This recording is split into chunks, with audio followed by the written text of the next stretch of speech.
Hi, my name is Gary. I'm the maintenance supervisor for the Great Falls Inn, and I'm going to do a quick video on how to change batteries and some programming on the Kaba locks.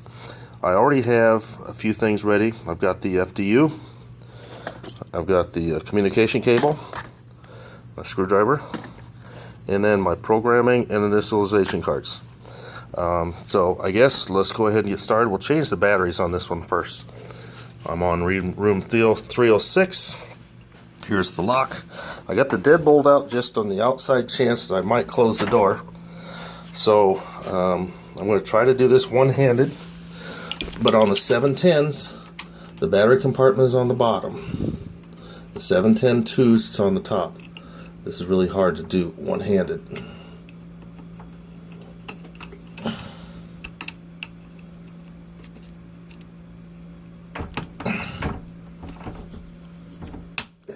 One screw.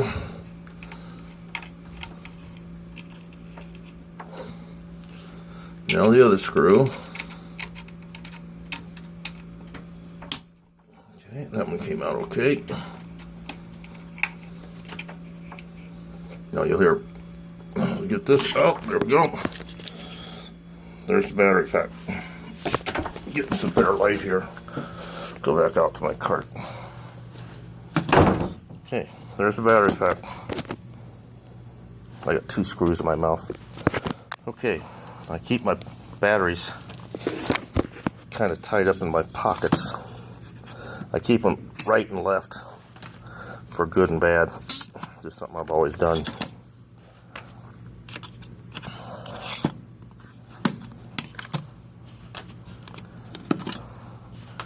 Okay. And the batteries.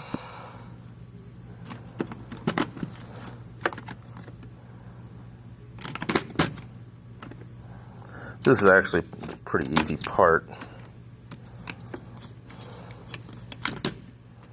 Okay, screws back in my mouth. I lost my screwdriver. There it is. Okay, let's go put this back.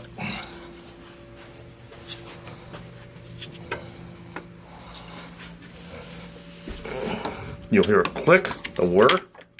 Listen. There it is.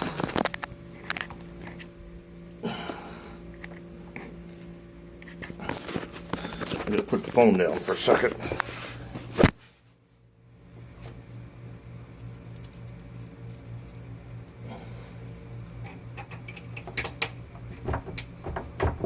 Okay. There is the one. Now I dropped the other screw. And these dark screws are really hard to find. There it is.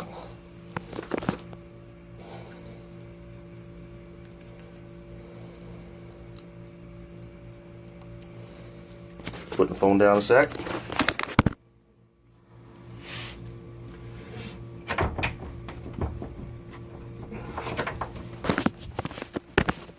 Okay.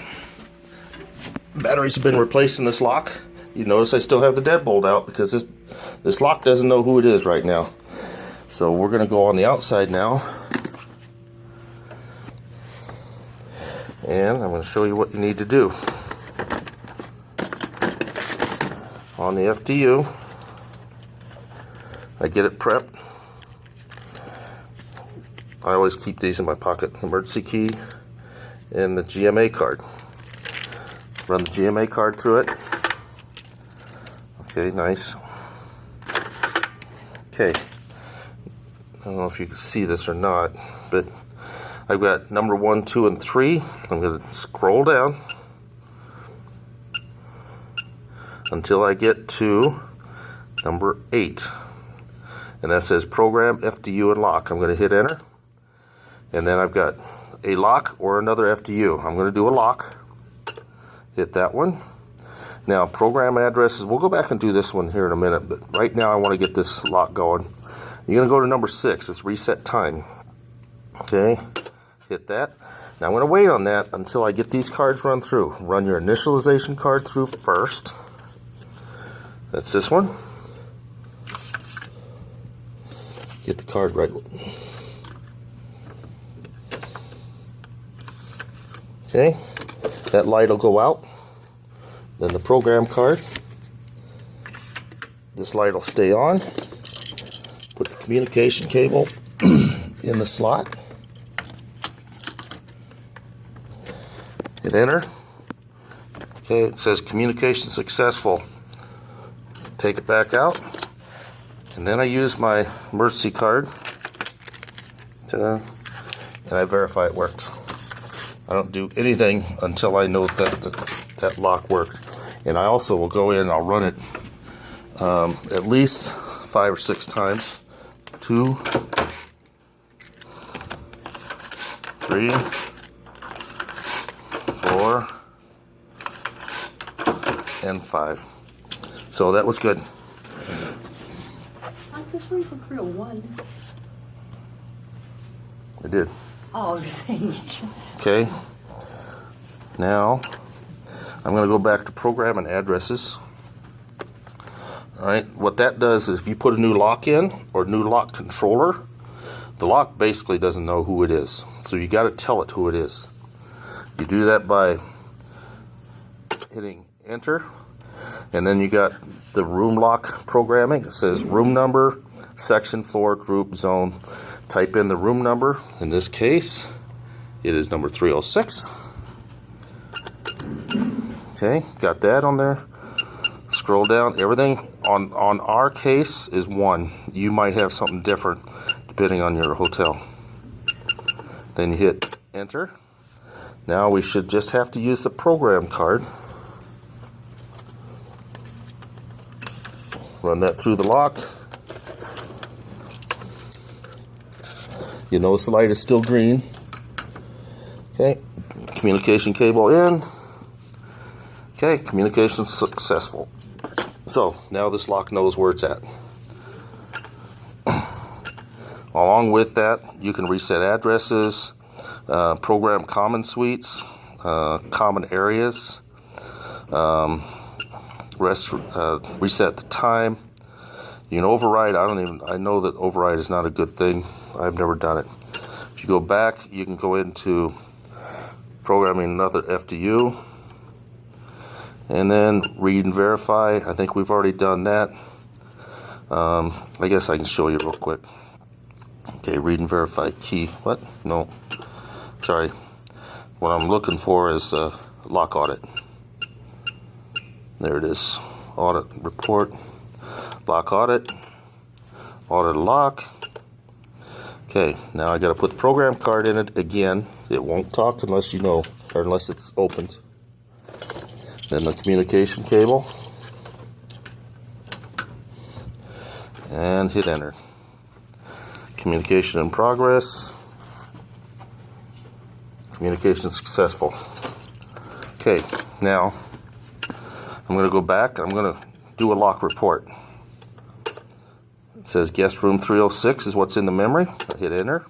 It's going to want to know how you want to do it. In this case, the media, you can either do screen, USB drive, printer. It has to be a certain type of printer. So, other than that, you don't need to do anything. Just hit enter. Oops, I pushed the wrong one. Okay, I gotta go back and start all over on the lock report. There, I'm on screen now. Okay, it tells me the lock version, guest room, section, floor, group, zone, area, filter. Now it's gonna say at on September 8th at 11:58, I ran a programming card through it. Okay, and then if you scroll down some more, it says the emergency key. That was the one I just used. And that's all there is. Let's see here. No, programming, initialization.